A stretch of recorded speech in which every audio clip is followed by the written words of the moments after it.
যারা আল্লাহকে ভয় করেছে, আল্লাহ তাদের সিনাতে পাওয়ার দিয়েছে।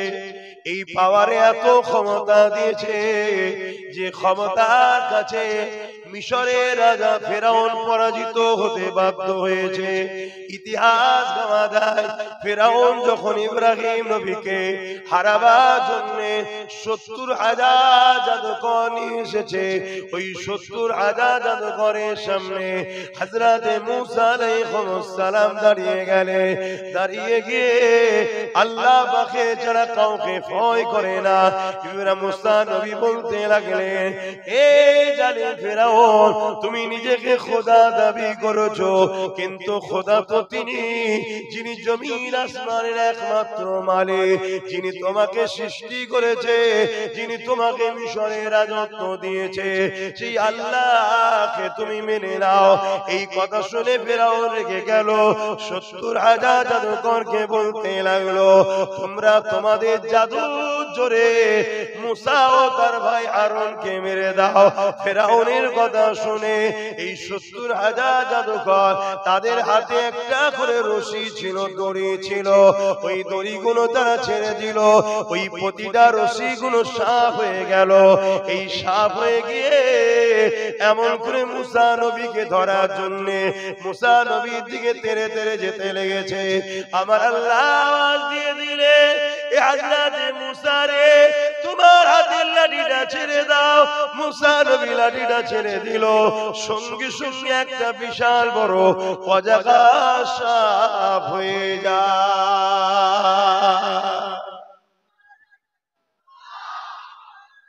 আল্লাহ, একদিকে মাত্র দুজন, কিন্তু দিলে শুধু আল্লাহর ভয়, অন্য কারো ভয় নেই। আর একদিকে মিশরের রাজা, হালদার অজগুলো বুঝবেন, আমরা ঠিক এই জায়গাতেই এখন দাঁড়িয়ে আছি। শুনছেন তো, নামাজের হজ অনেক হয়, হবে, আরো হবে। রোজার হজ, হাজের হজ অনেক হয়, আরো হবে। কিন্তু আজকে যে জায়গায় দাঁড়িয়ে আছি, আমরা ইসলাম নিয়ে বাঁচতে পারবো কিনা এই জায়গায় দাঁড়িয়ে আছি। কেন আজকেও ফেরাউন বসেছে, আজকেও নমরুদ বসেছে, তারাও আজকে জোর করে বনি ইসরাইলকে যেমন ফেরাউন শেষ করছিল, এরাও আজকে উম্মতে মুহাম্মাদীকে শেষ করছে জোর করে। এই জায়গায় এই যুব সমাজ বিজয় লাভ করবেই যদি এই যুব সমাজ ওই দুটো জিনিসকে একটা ছাড়তে হবে, একটাকে ধরতে হবে। ছাড়তে হবে লোভ লালসা, আর ধরতে হবে সেনায় আল্লাহর ভয় আর নবীর প্রেম ও আদব। তাহলে এই যুবক আবার দাঁড়িয়ে যাবে। এজন্য আমি অজগুলো করছি, অসুবিধা হচ্ছে না তো? আরো অজ হবে বাবা, অনেকে তো অনেক অজ করছে, এক একটা বিষয় একজন করুক না। একটা স্কুলে যখন ঢুকবেন, অঙ্ক আছে, ইংলিশ আছে, বাংলা আছে, ভূগোল আছে, হিস্ট্রি আছে, জীববিদ্যা আছে, দর্শন আছে, এক একটা শিক্ষক এক একটা বিষয় আলোচনা করে না করে না? সব শিক্ষকই ভালো, কিন্তু ওই শিক্ষক খারাপ যে অন্য শিক্ষকের সমালোচনা করে। অতএব যে হুজুর, যে মাওলানা নামাজ রোজা দাড়ি টুপি হজ যাকাত করছে, করুক না, কিন্তু আব্বাস সিদ্দিকী একটা সিলেবাস নিয়ে আলোচনা করছে, আমার বিরোধীটা না করাই উচিত বাকিগুলো। কথা বুঝছেন তো নাকি? কিন্তু বিরোধী যখনই করে তখনই তো দুঃখ লাগে যে আপনি বাংলা পড়াচ্ছেন, পড়ান না, এটা আপনার সাবজেক্ট মনে করেছেন, করুন। আপনি অঙ্ক পড়াচ্ছেন, পড়ান, আপনার সাবজেক্ট, করুন।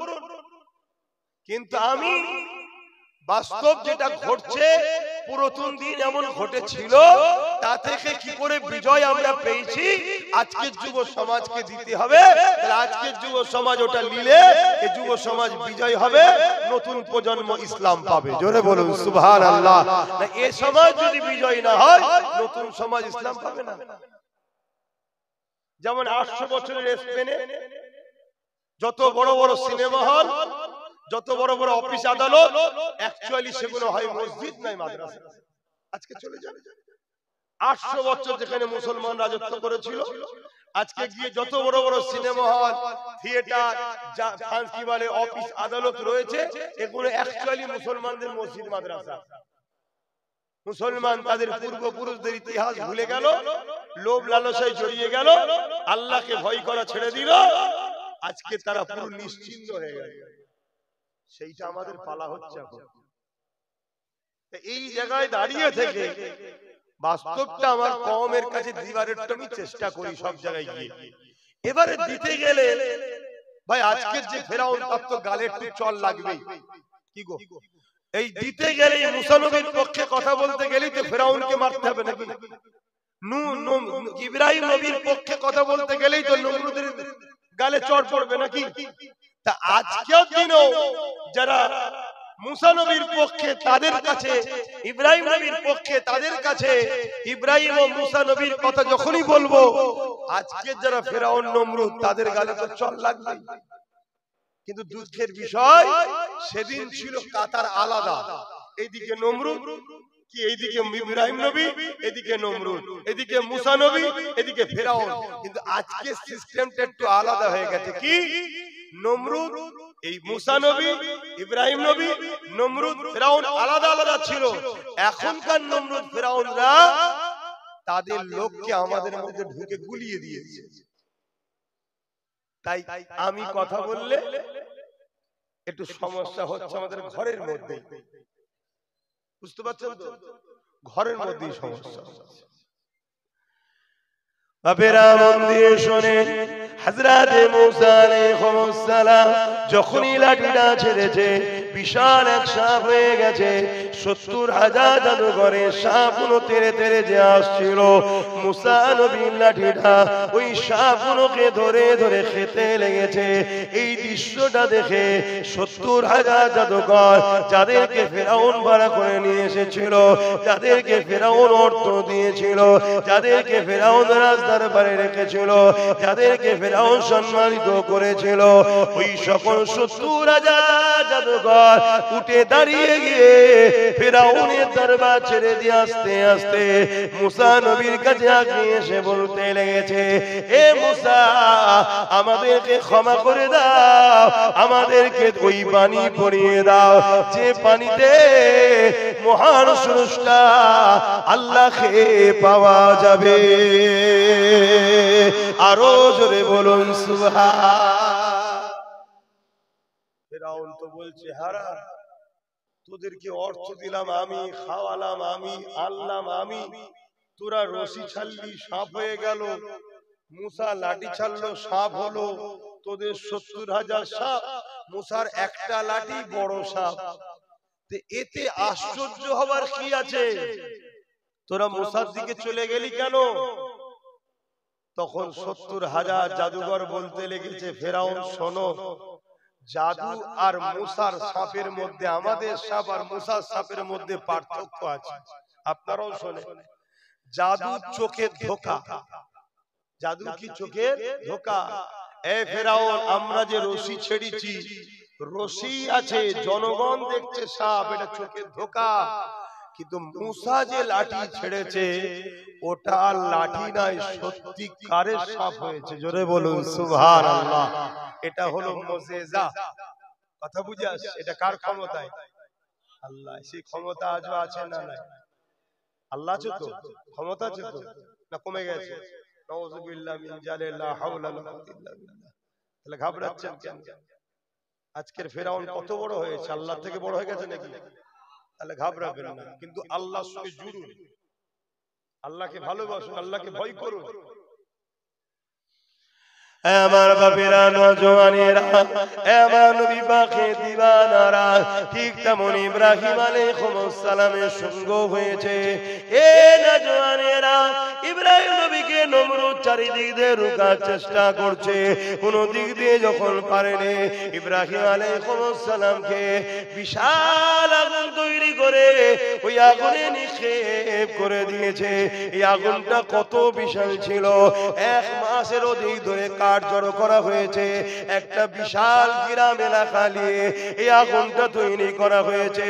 এ নওজওয়ানেরা, এত তীব্র আগুন তৈরি হয়ে গেছে, ওই আগুনের ওপর দিয়ে কোনো পাখি উড়ে যেতে পারছে না, সঙ্গে সঙ্গে ঝলসে পড়ে যাচ্ছে। ওই আগুনের কাছে গিয়ে ইব্রাহিম নবীকে কি করে ফেলবে, এটা নমরুদ বড় চিন্তায় পড়ে গেছে।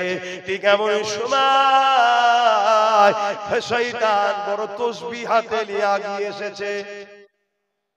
তসবিহ হাতে থাকা মানেই যে আল্লাহর ওলি এমনটা নয়, শুনছেন তো? তসবিহ হাতে আল্লাহর ওলিদের নমুনা, কথা ঠিকই, কিন্তু মানুষকে ধোঁকা দিবার জন্য শয়তানও তসবিহ হাতে লাই মাঝে মাঝে। আমার ওয়াজ বুঝছেন তো না? রেগে যাচ্ছে আমার ওয়াজ বাপ একটু সব খাড়া, মানে কি বলে তেতো টাইপের, মিষ্টি টাইপের নয়, কিন্তু নিশ্চিন্তায় সুগারের ভয় নেই। আল্লাহর ওলিদের নমুনা হলো তসবিহ পড়বে, কিন্তু শয়তান আল্লাহর ওলি সাজে মানুষকে ধোঁকা দেবে বলে।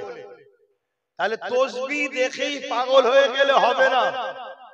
তসবিহটা ভালো জিনিস, কিন্তু কার হাতে সেই ব্যক্তিটাকে একটু চিনা দরকার আছে না নাই? আমি এটা বুঝাতে চাইছি। কেন আমার লক্ষ্য আপনারা আমার দাদা হুজুরের রুহানি বাচ্চা, আপনারা কিয়ামতের দিন দাদা হুজুরের সাথে জান্নাতে যান, এটা আমার টার্গেট। তার জন্য বুঝাচ্ছি। শয়তান এসে নমরুদকে বুদ্ধি দিচ্ছে, এত টেনশন কিসের? আরে ফেলবো কি করে? শয়তান বলল একটা চরকি কল করো, কপি কল দূর থেকে দূরে টান মেরে ছুঁড়ে ফেলে দেবে ইব্রাহিমকে আগুনে। বুদ্ধি দিল। আজও নমরুদদের ঘরে, ফেরাউনদের ঘরে আজও বুদ্ধি দিবার জন্য অনেক দাড়িওয়ালা টুপিওয়ালা মৌলী সাহেব পাওয়া যায়। খেয়াল করে দেখবেন, আজকে ফেরাউনদের সঙ্গে সব উঠা বসা করে। মিলছে তো নাকি? হ্যাঁ, একটু মাথায় রাখবেন, শুধু মিলিয়ে নেবেন। এমনি নবীকে আল্লাহ কোরআনে কাহিনী শোনায়নি। আল্লাহ কাহিনীটা এই কথা বললাম কেন, যে কাহিনীকে আপনারা যেটা বোঝেন, অ্যাকচুয়ালি হিস্টোরি। কোরআনে 4 ভাগে 3 ভাগ হলো পূর্ববর্তী নবীদের ইতিহাস। ইতিহাস আল্লাহ আমার নবীকে কোরআনে 4 ভাগে 3 ভাগ শুধু ইতিহাস শোনাচ্ছে। কেন? ইতিহাস থেকে আমাদের সঙ্গে যখন ঘটবে ওই জ্ঞানটা যেন নিয়ে আমরা তৈরি থাকতে পারি। কথা বুঝলেন? কারবালা শুধু ইমাম হোসেন পাকের সঙ্গে হয়নি, ইমাম হোসেন পাকের সঙ্গে কারবালার সূচনা হয়েছে। এই কারবালা যুগে যুগে হচ্ছে। কারবালা শেষ ময়দান হবে ইমাম মেহেদী আলাইহিস সালামের নেতৃত্বে। বিজয়টা ইমাম মেহেদীরই হবে। জোরে বলুন সুবহানাল্লাহ। আর ইমাম, আল্লাহু আকবার, ইমাম মেহেদী সাল্লাম কে? ইমাম হাসান হোসেন হুজুরেরই আওলাদ, ওই নসলে। কথা বুঝে আসছে? বিজয় তো আমাদেরই হবে রে বাবা। যুদ্ধ এখনো শেষ কারবালার হয়নি। আমরা মনে করি একবারই হয়েছে, ঘটে গেছে। না না না, যুগে যুগে হচ্ছে, এখনো চলছে। বাপেরা, নওজওয়ানেরা, তরুণেরা, এ নবী পাকের প্রেমিকেরা, হযরত ইব্রাহিম আলাইহিস সালামকে নমরুদ কপিকল তৈরি করে চরকি বানিয়ে তার উপরে তুলে দিল। এবারে টান মেরে ওইখানে ছুঁড়ে ফেলে দেবে আগুনে। এই সময়ে আল্লাহ পাক বললেন, এ জিবরাইল জলদি করে যা, আমার ইব্রাহিমকে আগুনে ফেলার আগে ওইখানে গিয়ে পৌঁছে যা। হযরত জিবরাইল আলাইহিস সালাম চলে আসলেন, দ্রুত এসে চরকিখানা ধরে ফেললেন। আর ঘোরাতে পারছে না। ইব্রাহিম আলাইহিস সালামকে সালাম দিলে, সালাম দিয়ে বলতে লেগেছেন, হুজুর আপনি যদি ইজাজত দেন এদের আমি ব্যবস্থা করে দেব। হুজুর কোন সাহায্য কি আপনাকে করতে হবে? হযরত ইব্রাহিম আলাইহিস সালাম বলেছিলেন, এ হযরত জিবরাইল মন দিয়ে শুনবেন, কেন ইব্রাহিম নবী আমাদের আব্বা জান হয়, আমরা ইব্রাহিম নবীর বেটা, আপনারাও ইব্রাহিম নবীর বেটা। বলুন না আল্লাহু আকবার। এতে খুশি নয় আপনারা? এটা কত বড় নবীর আওলাদ আপনারা। কিন্তু বাপের বেটার তো কিছু নমুনা থাকা দরকার। আমাদের বাপ পৃথিবীর রাজার সঙ্গে চোখে চোখ রেখে ডাইরেক্ট লড়াই করেছে ভয় না খেয়ে। আর আজকে আমরা ছোটখাটো গ্রামের পেতিমার্কা নেতাকে দেখে মুসলমান ভয় পাই। তাহলে বলুন আমরা বাপের বেটা কত মান সম্মান ডুবাচ্ছি। যখন হকের পক্ষে থাকবেন, ন্যায়ের পক্ষে থাকবেন, সামনে যত বড়ই তুফান থাকুক না কেন আপনি জানবেন আপনার সাথে কেউ না থাকুক আল্লাহ আছে। জোরে বলুন সুবহানাল্লাহ। এটাই তো ঈমান, এটাই তো ঈমান। আজ আমি ঘুরে বেড়াচ্ছি, পুরো বাংলার অলিতে গলিতে ঘুরছি, বাংলার বাইরে বাইরে যাচ্ছি, সব জায়গায় জালিমদের বিরুদ্ধে লড়াই করছি, কথা বলছি। কেউ আমার সাথে আছে না নেই আমি জানি না, কিন্তু এতটুকু বিশ্বাস করি আমার আল্লাহ আমার সাথে আছে। আর আল্লাহ যখন আছে, আমার যেটা তিনি চাইবেন আমার ভালোর জন্য চাইবেন, অতএব তার ফায়সালাতে আমি তো রাজি থাকবো, এটাই তো আল্লাহ মানা। আচ্ছা বুঝছেন না? বোঝেন?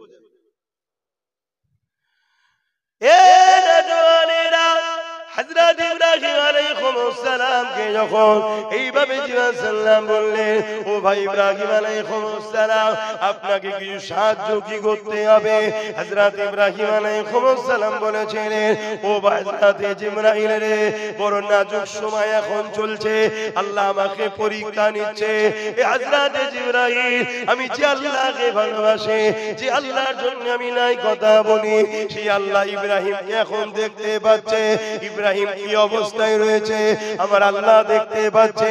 আমার উপরে নমরুদ এত রেগে গেছে কেন? আমাকে আগুনে এত ফেলছে কেন? আল্লাহর পক্ষে আমি আছি তাই, আল্লাহকে ভালোবাসি তাই, আল্লাহ ছাড়া কাউকে মানি না বলে তাই, নায়ের পক্ষে কথা বলি তাই। যদি আমার আল্লাহ আমাকে সব দেখছে, যদি আল্লাহ আমাকে বাঁচাতে চায়, নমরুদের আগুন থেকে বাঁচানোটা আমার আল্লাহর কাছে কোনো ব্যাপার নয়।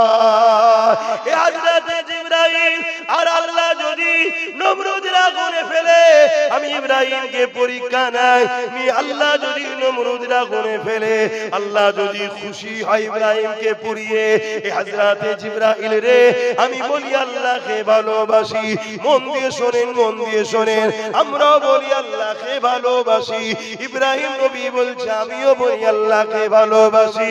এ হযরত জিবরাইল রে, আল্লাহকে যে ভালোবাসি বলি, এই ভালোবাসাটা কেমন ভালোবাসা?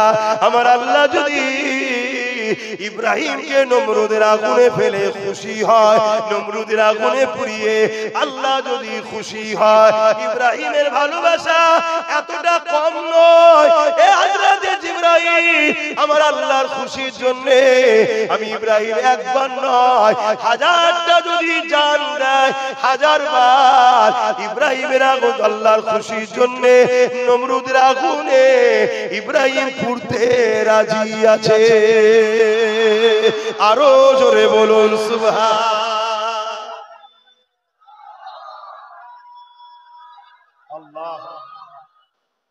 আজকে বলুন, আমরা কি কখনো বলি আমার আল্লাহ যদি আমাকে দুবেলা শুকিয়ে রেখে খুশি হয়, আমি দুবেলা না খেয়ে থাকবো? আমার আল্লাহ যদি আমায় গরিব করে খুশি হয়, আমি আমার আল্লাহর খুশির জন্য গরিব হয়ে থাকবো? আমার আল্লাহ যদি আমাকে জেল খাটিয়ে খুশি হয়, আমি আমার আল্লাহর জন্য জেল খেটে খুশি জেল খাটবো? কখনো আমরা ভাবি না, বলি কিসের প্রেম বলি আমরা আল্লাহকে ভালোবাসি? তাহলে আমাদেরকে আল্লাহ সাহায্য করবে কেন? তিনি কি আমাদের ঠিকালিয়ে বসে আছেন নাকি? নাউযুবিল্লাহ, আল্লাহ মাফ করবেন। আমাদের তো প্রয়োজন তিনার মুখাপেক্ষী কি আমরা? তিনি তো আমাদেরকে দুনিয়ায় পাঠিয়েছে একটা কাজের জন্য, শুধু পরীক্ষা, প্রেমের পরীক্ষা। সব থাকবে, সব দেবো আমি, কিন্তু সবাইকে পেয়ে আমাকে ভুলে যাস নাকি দেখবো, এই তো পরীক্ষা। ব্যবসা করো, কারবার করো, লেনদেন করো, উঠা বসা করো, সব করো, কিন্তু যখনই দেখবে তোমার আল্লাহর সঙ্গে কেউ বিরোধী হচ্ছে, তার সাথে আর নয়। যখনই দেখবে তোমার রাসূলের সঙ্গে কেউ বিরোধী করছে, তার সাথে আর নয়। যদি করো তার মানে তুমি আল্লাহ ও রাসূলের থেকে তাকে গুরুত্ব দিলে ছাড়তে পারলে না আল্লাহ রাসূলের জন্য। আর যখনই তুমি তাকে ছেড়ে দিলে, সে বুঝলো যে এদের কাছে আমি আগে নয়, আল্লাহ ও রাসূল আগে, এটা আল্লাহ খুশি হয়। জোরে বলুন সুবহানাল্লাহ। আমি বুঝাতে পারছি তো? এটাই তো পরীক্ষা। আমার নবীর কলিজার টুকরি খাতুনে জান্নাত ফাতেমা জাহরা রাদিয়াল্লাহু তাআলা আনহা, জিনার আব্বার জন্য জান্নাত তৈরি হয়েছে 8টা, জিনার আব্বার জন্য কুল কায়নাত তৈরি হয়েছে, এবং জিনার আব্বা দোনো জাহানের সুলতান, दोनों জাহানের বাদশা, दोनों জাহানের মালিক আল্লাহ জিনাকে বানিয়েছেন সেই মুহাম্মদ রাসূলুল্লাহর কলিজার টুকরি খাতুনে জান্নাত ফাতেমা তাজ-জাহরা রাদিয়াল্লাহু তাআলা আনহা কয়েকদিন ঘরে খাওয়া হয়নি। শুনছেন আমি এখানে কেউ হাত তুলে বলতে পারবেন যে আমার বাড়িতে দুদিন খাওয়া হয়নি কি একদিন খাওয়া হয়নি? আপনি ভাবতে হবে ভাই, ও শুধু শোনার জিনিস নয়। তাহলে বলুন এক ধার থেকে কিসসা কাহিনী বলে দিয়ে চলে যাচ্ছে তো বুঝে পাওয়ার দরকার নেই। ওয়াজ শোনার জিনিস শুধু নয়, ওয়াজ যদি শোনার জিনিসই হতো, আল্লাহ নবী যখন ওয়াজ করেছে আবু বকর সিদ্দিকও শুনেছে, আবু জেহেলও শুনেছে। একজন দুনিয়া থেকে জান্নাতের সার্টিফিকেট পেয়েছে, একজন দুনিয়া থেকেই জাহান্নামের সার্টিফিকেট পেয়েছে। কারণটা কি? ওয়াজ শুনে বোঝার জিনিস, যে বোঝে তার মধ্যে ধাক্কা হয় দিলে, সত্যি আমি ভুল করছি। এইটা যখনই আল্লাহ দেখবে যে আমার বান্দার মধ্যে একটা ধাক্কা লাগছে, আল্লাহ তখন সহযোগিতা করবে আপনাকে আল্লাহ ওয়ালা হওয়ার জন্য। জোরে বলুন সুবহানাল্লাহ। আর শুধু শুনেই গেলেন কি হবে? আপনাকে তো ভাবতে হবে যে রাসূল না হলে আল্লাহ জমিন ও জামা চুনা কিছুই বানাতেন না। কুল কায়নাত যার জন্য বানিয়েছে সেই রাসূলুল্লাহর কলিজার টুকরি খাতুনে জান্নাত, তিনার ঘরে কয়েকদিন খাওয়া হয়নি। তারা কি গরীব ছিল? তোমাদের ধারণা কি গরীব ছিল? না। তাহলে খাওয়া হয়নি কেন? না, গরীবিটাকে পছন্দ করেছে, আল্লাহকে চেয়েছে। আল্লাহ আমার রাসূল চাইতেন আল্লাহ একবেলা খাওয়াবেন আর একবেলা খাওয়াবেন না। সাহাবারা জিজ্ঞেস করছেন হুজুর এ দোয়া কেন? বলছে আল্লাহ শুকরকারীদেরও বন্ধু, সবরকারীদেরও বন্ধু। জোরে বলুন সুবহানাল্লাহ। যে খাওয়ার পর আলহামদুলিল্লাহ বলে আল্লাহ তারও দোস্ত, আর যে না খেতে পেয়ে সবর করে আল্লাহ তারও বন্ধু, তারও দোস্ত। জোরে বলুন সুবহানাল্লাহ। শুনছেন? তাহলে আমি রাসূলুল্লাহ যখন খাবো আলহামদুলিল্লাহ বলবো আল্লাহ আমার সাথে, আর যখন না খাবো তখন সবর করব আল্লাহ আমার সাথে। এবং গরীবরা ধনীদের থেকে 500 বছর আগে জান্নাতে যাবে। জোরে বলুন সুবহানাল্লাহ। বাবেরা নওজোয়ান তরুণেরা, এ নবী পাকের প্রেমিকেরা, হযরত খাতুনে জান্নাত ফাতিমা তাজ-জাহরা রাদিয়াল্লাহু তাআলা আনহা স্বামী হযরত শেরে খোদা মাওলা আলী রাদিয়াল্লাহু তাআলা, তিনি এমন করে স্ত্রীকে বললেন, এ ফাতিমা রে, আমার তোমার নাই হলো এই বাচ্চা হাসান হোসেন দুটো কয়েকদিন পানি খেয়ে রয়েছে, একটু ভাববেন, শুনবেন, দিলের গভীরে একটু কথাকে নিয়ে যাবে, তাদের উপরে মোহাব্বত ভালোবাসা রেখে শুনবে, দিলটা থেকে ভেঙে গিয়ে চোখ দিয়ে পানি বেরিয়ে যাবে। কি জিন্দেগি তিনাদের ছিল। এ যুবকেরা, তরুণেরা, হযরত মাওলা আলী শেরে খোদা রাদিয়াল্লাহু তাআলা তিনি বলতে লাগলেন, এ ফাতেমা রে, আল্লাহ নবীর কাছে আমি একটু যাই, কেন রাসূলুল্লাহ অনেকে নজরানা দেয়, যদি কিছু পাওয়া যায় নিয়ে আসবো, কমসে কম বাচ্চা দুটো ইমাম হাসান হোসেন তারা দুজন তো কমসে কম খেতে পারবে। হযরত মাওলা আলী চলে গেলেন আমার রাসূলুল্লাহ দরবারে। দীর্ঘক্ষণ পরে ফিরে আসে, কিছু পেলেন না, মনটা ভরা করে দরজার গোড়ায় এসে দরজার বাইরে থেকে সালাম দিলেন। আপনারাও শুনে রাখেন, বাইরে থেকে সালাম দিয়া এটা রাসূলুল্লাহ সুন্নাত, ঘরওয়ালাকে সালাম দিতে হয়, এটা রাসূলুল্লাহ সুন্নাত। এই মাওলা আলী যখন সালাম দিলেন, হযরত খাতুনে জান্নাত ঘরের ভেতরতে সালামের জবাব দিলেন। দরজা না খুলে একটা জায়গা দিয়ে জানালাটা সরিয়ে, যে ভাষাটা আপনারা বুঝবেন, ওই কাপড়টা সরিয়ে দিয়ে তিনি দেখতে লেগেছে মাওলা আলী কি নিয়ে এসেছে, কি অবস্থায় রয়েছে। হযরত খাতুনে জান্নাত দেখছে হযরত মাওলা আলী খালি হাতে রয়েছে, মনটা বড় মরা, চোখগুলো ছলো ছলো। হযরত খাতুনে জান্নাত বলে, এ আমার প্রাণের স্বামী, মন খারাপ কেন?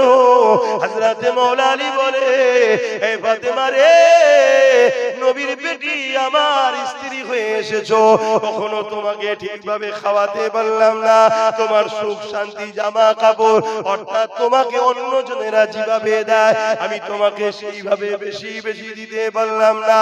এ ফাতেমা রে, আজ কয়েকদিন ক্ষুধার্ত রয়েছি, সংসারে খাবার কিছু নাই, কিন্তু আল্লাহ নবীর কাছে গেলাম, ওখানেও কিছু পেলাম না, এই মনটা বড় খারাপ হয়ে গেছে। হযরতে খাতুনে জান্নাত কেমন নবী শিখিয়েছে বেটিকে দেখুন। আজ বাপেরা আপনারা আপনাদের কন্যাগুলোকে কি শিখিয়ে পরের বাড়ি পাঠাচ্ছেন, পরের বাড়ি গিয়ে এত অশান্তি হচ্ছে, বেশি দিন সময় লাগছে না জনম দুঃখিনী মাকে ছেড়ে দিয়ে বেটাকে আলাদা করে দিচ্ছে আপনার ঘরের মেয়েগুলো। কি শিখিয়েছে আর আল্লাহর নবী ফাতেমাকে কি শিখাচ্ছে? এই অবস্থায় দাঁড়িয়ে আমাদের এলাকার কোন মেয়ে ঘর করবে? হ্যাঁ, এই অবস্থায় দাঁড়িয়ে এই যুবকেরা, হযরতে ফাতেমা বলছে, আমার প্রাণের স্বামী, কি বলছেন আপনি?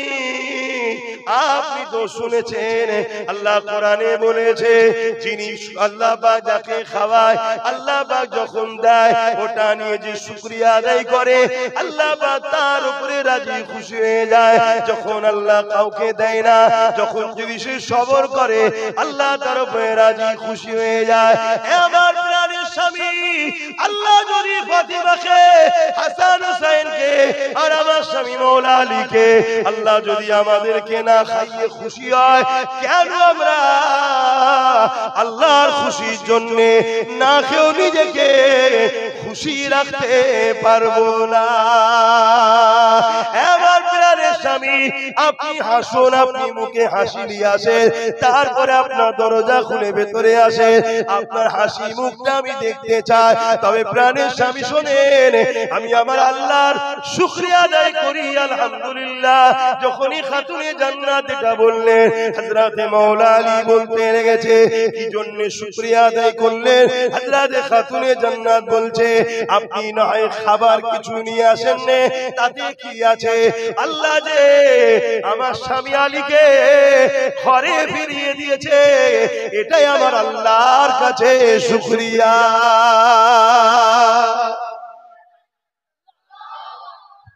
আল্লাহ, আজকে কত স্বামী আছে টেনশনে রাস্তায় যায়, গাড়িতে অ্যাক্সিডেন্ট করে মারা যায়। কত এমন স্বামী আছে গরিব মানুষ চাপে পড়ে গেছে, ওসব জানি না, ঈদের দিন এটা কিনে দিতে হবে, ওটা কিনে দিতে হবে। কথা বুঝে আসছে না? খবরদার, আছো বলে বলতে পারছো, না থাকলে সব যাবে। আর খাতুনে জান্নাতকে রাসূল কি শিখিয়েছে? যে খাবার হয় না তো কি হয়েছে, আমার স্বামী তো আল্লাহ ফিরিয়ে দিয়েছে। আল্লাহ যদি আপনাকে ডেকেলে আমার কিছু করার আছে? এতেই আমি খুশি আলহামদুলিল্লাহ। তাদের মধ্যে আল্লাহর ভালোবাসা, আল্লাহর ভক্তি কত ছিল। আর আজকে আমাদের মা বোন বেটিদের কি অবস্থা? এর জন্য দোষী কারা? আমরাই তো দোষী। আজ আমরা লোভে পড়ে গেলাম, লোভে। আমি যতটুকু জানি, আমার আব্বাদের দিকে যদি চলে যাওয়া যায়, অর্থাৎ তোমাদের দাদু, যারা যুবক আছে দাদু, যত কমই হোক প্রত্যেকটা বাড়ি গড়ে 7-8টা করে ছেলে। কথা কি ভুল বলতাম নাকি? প্রত্যেকটা দাদুর গড়ে 7-8টা করে ছেলে, প্রত্যেকটা। কথা বুঝে আসছে না?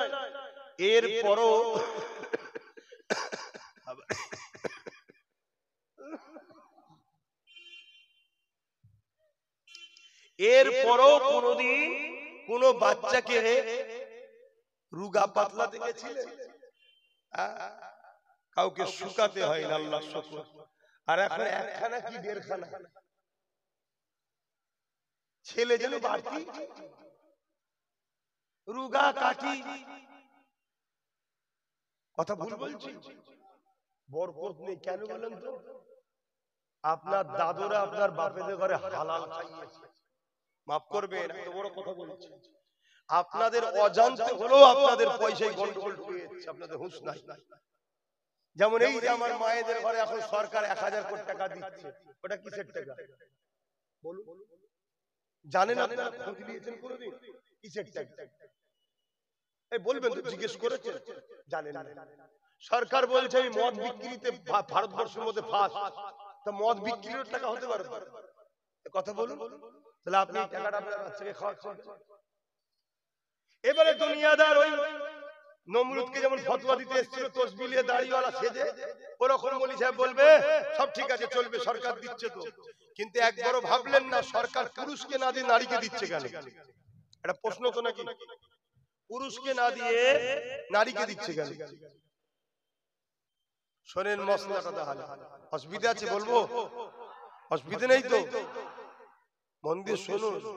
ভালো লাগলে লিখছেন, আজ থেকে জানার পরে আর তওবা করে দেন। আর এরপরও মনে হয় যে হুজুর আমি যদি নালি আমি টার্গেটে চলে আসবো, আমার জানের ক্ষতি হবে, তাহলে নিয়ে নেন, নিয়ে আল্লাহকে বলবেন আল্লাহ আমি জান বাঁচাবার জন্য নিলাম, কিন্তু এটা আমি খরচ করছি না। এটা নেকি নিয়ত নয়, নেকি ছাড়া, নেকি ছাড়া কাউকে দিয়ে দেন, অর্থাৎ পরিচয় দেবেন না যে অমুক দিয়েছে, তাহলে নেকি রাখেন। কিছু বুঝতে পারছেন? এমন গরিব পথচারী গরিবকে দিয়ে দেন, এটা একটা পরিকল্পনা চলছে, সেই পরিকল্পনাটা শুনুন। আল্লাহ নবী বলেছেন পুরুষদের ইনকাম যদি খারাপ হয়, শরিয়াতে পুরুষরা হলো গার্জিয়ান, যদি ইনকাম খারাপ হয়, নারীকে যদি খারাপ পয়সার ইনকামের খাদ্য খাওয়ায়, নারীকে কিয়ামতের দিন আল্লাহ ধরবে না যে হারাম খেয়েছিস কেন বল। শুনছেন তো? ধরবে পুরুষকে। আর মুসা আলাইহিস সালাম তুর পাহাড়ে গেছে, আল্লাহর কাছে কথা বলবে বলে যাবার সময় রাস্তায় দেখছে একজন খুব কাঁদছে। মুসা নবীর কাছে বলছে হুজুর আপনি যাচ্ছেন, আল্লাহকে বলুন না আমার দোয়া কবুল করতে, আমি 40 বছর ধরে দোয়া চাইছি কবুল হচ্ছে না। মুসা নবী তো অবাক হয়ে গেলেন, এত কাঁদছিস কবুল হয়নি? আল্লাহ এত দয়ালু? গেছে আল্লাহ দয়ালু তো নাকি? হ্যাঁ কত দয়ালু। সেই হযরত ওমর ফারুক হুজুরের জবানের একটা কথা শুনেছিলেন না? এক যুবক মদ খাচ্ছিল, পিছনে বোতল লুকিয়ে দিল থেকে বলেছে আল্লাহ কোনোদিন খাবনি, মাফ করে দাও, বাঁচাও। সঙ্গে সঙ্গে মদকে আল্লাহ দুধে পরিণত করে দিয়েছে। জোরে বলুন সুবহানাল্লাহ। আল্লাহ কত দয়ালু। আরে 40 বছর ধরে কাঁদছে, আল্লাহকে মাফ করেন। কিন্তু মনে রাখবেন আমার নবীর উম্মত, আমাদের জন্য অনেক রকম ফ্যাসিলিটি আল্লাহ দিয়েছে যেটা অন্য নবীর উম্মতদের দেয়নি। মুসা আলাইহিস সালাম ওই সময়তে ওই যুবকটার জন্য দোয়া চাইছে, আল্লাহ ওই লোকটাকে আপনি মাফ করে দিন। আল্লাহ পাক বলছেন মুসা ওকে আমি কোনোদিন মাফ করব না। কেন আল্লাহ মাফ করবেন না? বলছো হারাম খায়। শুনছেন তো? হারাম করে দোয়া কবুল করব না। তাহলে আজ আমরা পুরুষ মানুষ ইনকাম করতে গিয়ে ইদিক উদিক খেতে গিয়ে যদিও গন্ডগোল হয়ে যায়, আমাদের দোয়া যদি কবুল নাও হতো, আমাদের ঘরের মেয়েগুলোর কিন্তু দোয়া কবুল হতো। তাহলে বিপদের সময় ওরা যদি সাহায্য চাইতো, আল্লাহ আপনি সাহায্য করেন আমাদেরকে, কবুল হতো। তার গোড়াটাও মেরে দিল। ওই ইনকামটা তোমার মায়ের, তোমার বোনের, তোমার বেটির, অর্থাৎ মেয়ের ইনকাম, ওই ইনকাম যখন হারাম হয়ে যাবে হারাম খাওয়ার জন্য, তার দোয়া আর কবুল। পলিসিটা বুঝতে পারছেন? বাবেরা নওজোয়ান তরুণেরা, এ নবী পাকের প্রেমিকেরা, আসেন ইব্রাহিম নবীর কথা বলতেছিলাম, আগুনে ছুঁড়ে ফেলে দিল। এ নওজোয়ানেরা, আল্লাহ পাক বলে দিলেন আগুন রে আমার ইব্রাহিমের জন্য আরামদায়ক ঠান্ডা হয়ে যা। এই আগুনের মধ্যে ফুলের বাগান আল্লাহ করে দিলে। ইব্রাহিম নবী তার মধ্যে ঘুরতে ফিরতে লেগেছে। আল্লাহকে ভয় করো যুবক, আল্লাহর উপরে ভরসা করো, লোভ লালসা করো না গো। আল্লাহ তোমার আমার জন্য যথেষ্ট। মনে রেখে দেবে আল্লাহর ভয় যাদের হৃদয়ে আছে, দুনিয়ার কোন শক্তি তাদেরকে মিটাতে পারবে না। নবীর প্রেম আদব যাদের হৃদয়ে আছে, দুনিয়ার কোন শক্তি তাকে মিটাতে পারবে না। এ নওজোয়ানেরা, এই আজকে দুনিয়া একদিকে যেমন আমাদের অন্তর থেকে আল্লাহর ভয়কে বার করে নিয়ে দুনিয়ার তাগুতি শক্তির ভয় ঢুকাতে লেগেছে এবং আমাদের ঘরে হারাম খাদ্য খাওয়াতে লেগেছে। দুনিয়া খেয়াল করে দেখো, মুসলমান এলাকাতে মেলার আড্ডা তৈরি হচ্ছে, মুসলমান এলাকা দেখে দেখে মদের দোকান দেয়া হচ্ছে, মুসলমান এলাকা দেখে দেখে জুয়ার আড্ডা বসানো হচ্ছে, মুসলমান এলাকা দেখে দেখে গানের আসর বসানো হচ্ছে, খেলা মেলা গান যাত্রা মুসলমান এলাকা দেখে দেখে করা হচ্ছে। কেন করা হচ্ছে? যাতে করে মুসলমান ঘরের ছেলে মেয়েরা এই খেলা, এই গান, এই মেলা, এই যাত্রা, এই সুদ, এই ঘুষের মধ্যে জড়িয়ে যায়। জড়িয়ে যখন যাবে আল্লাহ পাক ওদের উপরে নারাজ হয়ে যাবে। যখন নারাজ হয়ে যাবে আমি এদেরকে যখন কতল করব, হত্যা করব, মেরে দিতে চাইব, এরা তখন আল্লাহ পাকের সাহায্য পাবে না। এটা একটা পরিকল্পনা চলতেছে। এর থেকেও মারাত্মক পরিকল্পনা, এ যুবকেরা, তরুণেরা সরকারি ভাবে তোমাকে আমাকে হারাম খাদ্য খাইয়ে দিয়ে কাফের বেঈমান বানাবার পরিকল্পনা চলছে। এর থেকেও আরো ভয়ঙ্কর পরিকল্পনা, এমন করে একদল দাড়ি টুপিওয়ালা দ্বারা তোমার আমার হৃদয় থেকে আল্লাহ নবীর প্রেম আদবকে বার করার চেষ্টা চলছে। হাজারো রকম দিক দিয়ে তোমাকে আমাকে মিটিয়ে দিবা একটা পরিকল্পনা চলছে। এই সমস্ত পরিকল্পনা থেকে বাঁচার জন্য তোমাকে আমাকে রাসূলুল্লাহর কদমে যেতে হবে। আমার নবীকে মহব্বত করো, আমার নবীকে প্রিয়ার করো, আল্লাহকে ভয় করো, লোভ লালসা করো না। যে হালে আল্লাহ রেখেছে ওই হালে তুমি শুকরিয়া আদায় করো। জীবনে কখনো উপর দিকে তাকাবে না, সর্বসময় নিচের দিকে তাকিয়ে থাকবে। তাহলে দেখবে দুনিয়ার জীবনটা তোমার আনন্দ খুশিতে কেটে যাবে। বুঝতে পারছেন? উপরে কখনো তাকাবে না, নিচে। তার মানে তুমি মোটরসাইকেল নিয়ে যাচ্ছ, চার চাকা, ওটা দেখোনি, নিচেই সাইকেল নিয়ে কেউ যাচ্ছে তাকে দেখো। তোর সাইকেল, আমার মোটরসাইকেল আছে, আলহামদুলিল্লাহ যাচ্ছি। আর তুমি যদি ওইটা দেখো চার চাকা, তাহলে তুমি লোভে পড়ে যাবে। তুমি নিচেরটা দেখো। আর যে সাইকেলে যাচ্ছে তার উচিত তার নিচেরটা, অনেক সাইকেল নেই, হেঁটে হেঁটে কাজ করছে। যাক আল্লাহ তবুও একটা মিলিয়েছে, শুকরিয়া, জানে শান্তি পাবে। আর যে পায়ে হাঁটছে সে আরো নিচেই টাকা, অনেকের পাই না, আল্লাহ তো তোমায় দিয়েছে। এই কথা বুঝে আসছে? ওপর দিকে যদি তাকিয়েছো তখনই তোমাকে শয়তান ভেতরে ঢুকে গেল। না ওসব বুঝি না, ও চুরি করে হোক, ডাকাতি করে হোক, ইদিক উদিক করে হোক, ঝেড়ে হোক, আর আমার একটা দরকার, ব্যাস ওই খেয়ালে চলে গেলে তখনই তোমার মধ্যে লোভ এসে গেল। যখনই লোভ এসে গেল তখন তোমাকে এই সমাজে একদল ইবলিশ শয়তানের ছাড়া চড় আছে, অমনি তোমাকে কেনার জন্য চলে আসবে। কি লাগবে? বিএমডব্লিউ চলে আসো। কি লাগবে? গাড়ির মধ্যে আলো চলে আসো, দিচ্ছি। কথা বুঝছেন না, বোঝেন না? কিন্তু তোমার দ্বারা কিনে যখন ফেলেছে তোমাকে ইউজ করবে কে? ভাই কোন জিনিস কিনলে ইউজ কে করে? সে কথা তো নাকি? এই ঘড়িটা কে ইউজ করছে? আমি কিনেছি। তোমাকে যখন কেউ কিনবে ইউজ করবে কে? সে। তার মতো করে আর যদি তুমি আমেনার লালের কাছে বিক্রি হও তাহলে তোমাকে লে চলাবে কে? আমার রাসূল। আর মতো বানাবে আল্লাহ। আল্লাহর প্রকৃত প্রিয় বান্দা বান্দি তোমায় বানাবে। জোরে বলুন সুবহানাল্লাহ। আমার ওয়াজ বুঝে আসছে তো নাকি?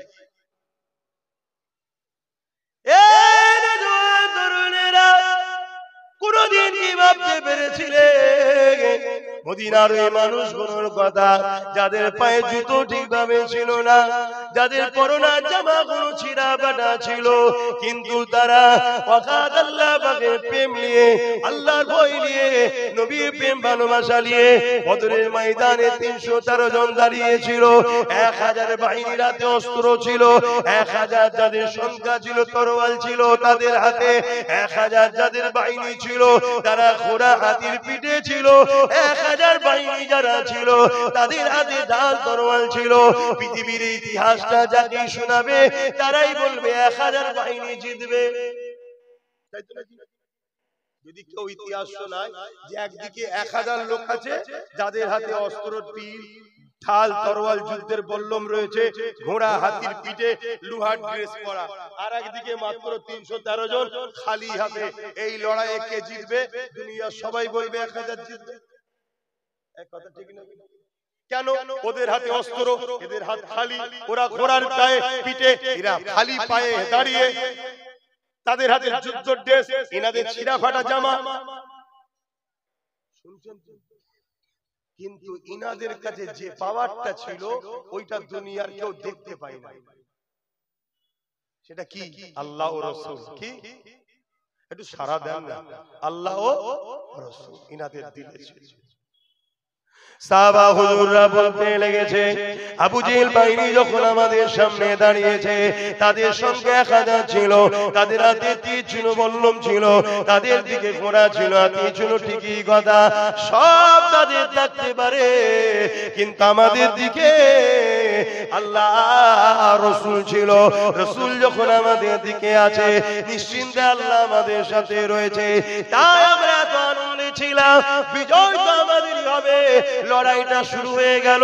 ওই লড়াইতে 313 জনের কাছে 1000 বিজয় তো দূরের কথা, তারা পরাজিত হতে বাধ্য হয়েছে। 313 জনের কাছে বন্দী পর্যন্ত হয়ে গেছে। এই যুবকেরা, তরুণেরা, এই 313 জন বদর থেকে ইনসাফ কায়েম করা শুরু করলো। এই ইনসাফ কায়েম হতে হতে হতে হতে তামাম পৃথিবীর জমিনে নাই সত্য ইনসাফ ইনসানিয়াতকে ওই 313 জনের দ্বারা আল্লাহ পাক প্রতিষ্ঠিত করে দিলেন। অবশ্যই সবটা আমার নবী পাকের কৃতিত্ব। কেন সাহাবা হুজুরদের মধ্যে বলতে শুনেছে, হযরত ওমর ফারুক রাদিয়াল্লাহু তাআলা, যিনি একদিকে ইমাম ছিলেন মসজিদে, আর একদিকে অর্ধেক পৃথিবীর খলিফা ছিলেন, যিনি মসজিদে আকসাকে বিজয় করেছে। এই যুবকেরা, তরুণেরা, আজও সেই জেরুজালেমের মসজিদ আকসা নিয়ে আবার নতুন করে চক্রান্ত চলছে। আমাদের ইমামরা মসজিদে দাঁড়িয়ে দাঁড়িয়ে দাঁড়িয়ে মসজিদে আকসা নিয়ে বলতে পারে না, বললেই গ্রাম থেকে কেউ দাঁড়িয়ে গিয়ে বলবে ওসব কথা কি বলার দরকার, বা তার বলারও এনার্জি নাই। দুটোর মধ্যে একটা হতে পারে। কিন্তু আমার ফারুক, তিনি এমন করে মসজিদের ইমাম যেমন ছিলেন, আবার মসজিদে আকসাকে তিনি উদ্ধার করেছেন, বিজয় করেছেন। আর আজকে আমাদের মসজিদের ইমামরা একটা হক কথা বলতে পারে না। যদি বলে অমনি বলবে কালকে ফজর হওয়ার আগে আপনাকে যেন দেখা না যায়। এ যুবকেরা, তরুণেরা, ইমামের কাজ কি? মানুষের মাইন্ডে ঢুকে গেছে ইমামের কাজ হলো নামাজ পড়াবে আর মুরগিগুলোকে জবাই করবে। না না না, ইমাম একে বলে রে। ইমাম তো শিক্ষা দিয়ে দিল আমার রাসূলুল্লাহ, যিনি মদিনার মসজিদে ইমামতিও করেছে, আবার মদিনার রাষ্ট্রপ্রধান ছিল হযরত ওমর ফারুক, ইমামতি করেছে। অর্ধেক পৃথিবীর রাষ্ট্রপ্রধান ছিলেন। এই যুবকেরা, তরুণেরা, এই নবী পাকের প্রেমিকেরা, হযরত ওমর ফারুক রাদিয়াল্লাহু তাআলা, তিনি এমন করে যখন মসজিদে আকসাকে উদ্ধার করেছেন, বিজয় করেছে, তখন মসজিদে আকসার চাবিটা ফেলে এমন করে জেরুজালেমের বাইতুল মুকাদ্দাসে রোমদের হাতে তখন ছিল। ওই রোমের সম্রাট বলেছিল এই চাবিটাকে আমরা মসজিদে আকসার চাবি ওমর ফারুকের হাতে দেব। আমরা দেখতে চাই কে ওমর ফারুক, যারা এমন করে একটা দিন বকরি চড়াতো, দুম্বা চড়াতো, আজ তারা অর্ধেক পৃথিবীর রাজত্ব করছে। কার উসিলায়, কার সোহবতে? আমার নবী পাকের উসিলায়, নবী পাকের সোহবতে হযরত ওমর ফারুক রাদিয়াল্লাহু তাআলা কে দেখার জন্য রোমের সম্রাট এমন করে ইরাদা করলো। তাই হযরত ওমর ফারুক বেরিয়ে পড়লেন। একটা উট নিয়ে বেরিয়েছে, উটের পিঠে ওমর ফারুক বসেছে, আর উটের লাগামকে তেনার সাথী ধরে নিয়ে যাচ্ছে। 1 মাইল যাওয়ার পরে হযরত ওমর ফারুক বলতে লেগেছে, হে আমার সফর সাথী, উটটাকে দাঁড় করাও। উট বসে পড়ল। ওমর ফারুক নেমে গেল, নেমে গিয়ে সাথীকে বলতে লেগেছে, বাবারে শরীর থেকে ঘাম বেরিয়ে গেছে, এবারে তুমি উটের পিঠে ওঠো, আমি রশিটা ধরে নিয়ে যাব। সাথী বলতে লেগেছে, ওমর ফারুক, হুজুর আমিরুল মুমিনিন বিয়াদবি মাফ করবে, আপনি অর্ধেক পৃথিবীর সুলতান, অর্ধেক পৃথিবীর শাহনশাহ, আপনি আমিরুল মুমিনিন, আর আমি একজন আদনাসা গোলাম। আপনার উটের পিঠে বসবো আর আপনি লাগামটা ধরে নিয়ে যাবেন, এটা কি করে হতে পারে? হযরত ওমর ফারুক বলেছিলেন, হে মানুষেরা শুনে রেখে দাও, আমি ওমর কাল কিয়ামতের ময়দানে আল্লাহর কাছে কি মুখ দেখাবো? আল্লাহ যখন আমাকে জিজ্ঞাসা করবে, হে ওমর রে, আমি তোমাকে খলিফা করেছিলাম বলে আমার একটা গরীব বান্দা কষ্ট বুঝিলে না। আরো জোরে বলুন সুবহান।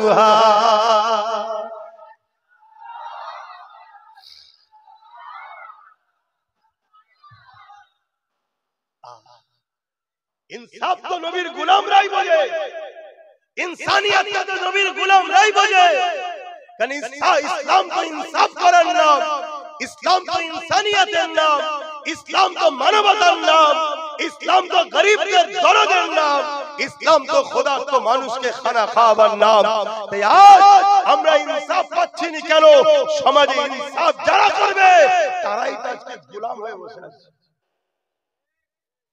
সমাজে যারা ন্যায় দেবে তারাই তো আজকে সন্ত্রাসদের চাটুকারিতা করছে। এজন্য আজকে আমাদের এই দুর্দশা। সেই জায়গা থেকে আব্বাস সিদ্দিকী চেষ্টা করছে তোলার, উঠতে পারবো কি আমি জানি না, কিন্তু এতটুকু জানি যে চেষ্টা করে আমার আল্লাহ তাকে কখনো ছেড়ে দেয় না, তার সাথ দেয়। জোরে বলুন সুবহানাল্লাহ। তাই চেষ্টা করছি আমার বিধান প্রিয় ছোট ভাইটাকে আমি নাম দিয়েছি, যা। এখন মানুষ বুঝবে না, তাই আমি এদিকে ধর্মের দিকে আছি, তুই রাজনীতির দিকে যা। এতে আমার কওমের অনেকে আবার আমায় গালিগালাজ আছে না, মানে চাটুরগারি করে করে, গোলামি করে করে, জালিমদের পা চেটে চেটে এদের খুশি নাই রাখারা। এ যুবক, খারাপ নিচ্ছ কথা? তাহলে একটা ছোট্ট ওয়াকিয়া তোমাদেরকে শোনাই, এই দুটো কথা মনে রাখবেন বিচখানে। কোন একদিন একটা সিংহ তার বাচ্চা জন্ম দিতে গিয়ে মা সিংহটা মারা যায়, মা সিংহটা মারা যায়। এই বাচ্চাটা কোন ক্রমে একটা ছাগলের পালের সঙ্গে ঢুকে যায়, ছাগলের পালের সঙ্গে ঢুকে যায়। ছাগলের সঙ্গে বড় হচ্ছে, ছাগলের সঙ্গে পাত্রে খায়, ছাগলের সঙ্গে উঠা বসা, ছাগলের সঙ্গে ঘুমোয়। ছাগল বড় হচ্ছে, এও বড় হচ্ছে, ছাগল বড় হচ্ছে, এও বড় হচ্ছে। ছাগল একে গুতোই, সিং বেরোলে কি করে? ছাগলের বাচ্চা সিং বেরোলে কি করে? কুটকুট করে, গুতোই। আর এ শুধু সবার গুতো খায় আর ভাবে আমার কবে বেরোবে। কে? সিংহ কবে বেরোবে, গুতো। এরম গুতোচ্ছে। একদিন সিংহটা বিশাল জন একদম হয়ে গেছে, আর ছাগলগুলো বড় বড় হয়েছে। ছাগলের মায়েরা ছাগলকে নিয়ে চড়াতে বেরিয়েছে। ইও তো সব সময় থাকে, ছাগলের বাটে মুখ দিয়ে দুধ খেয়ে বড় হয়েছে। ইও মনে করে এটাই আমার মা, ইও যাচ্ছে। অপরদিকে আরেকটা বড় সিংহ জঙ্গল থেকে বেরিয়ে শিকার করতে এসে দেখছি একটা সিংহ ছাগলের পালে ঘুরছে, আর সব সিংহ ছাগলগুলো ওই সিংহটাকে গুতোচ্ছে, ও কিচ্ছু বলছে না। জঙ্গলের সিংহর মাথায় হাত, তো এর জোসুলটা ডুবিয়ে ফেললো রে। তো একটা হুঙ্কার দিয়েছে, বাঘের যে হুঙ্কার, সিংহের এই হুঙ্কার মেরেছে। মারতেই হুঙ্কার মারলে ছাগলগুলো কি করবে? সব ছুটছে। আর এই বাঘটা যে এখন সিংহটা জন হয়ে গেছে, কি করছে? ইও ছুটছে। তখন ও অবাক হয়ে গেছে, কি হলো? ইও ছুটছে। তখন ও বুঝতে পেরেছে যে অন্য রহস্য আছে।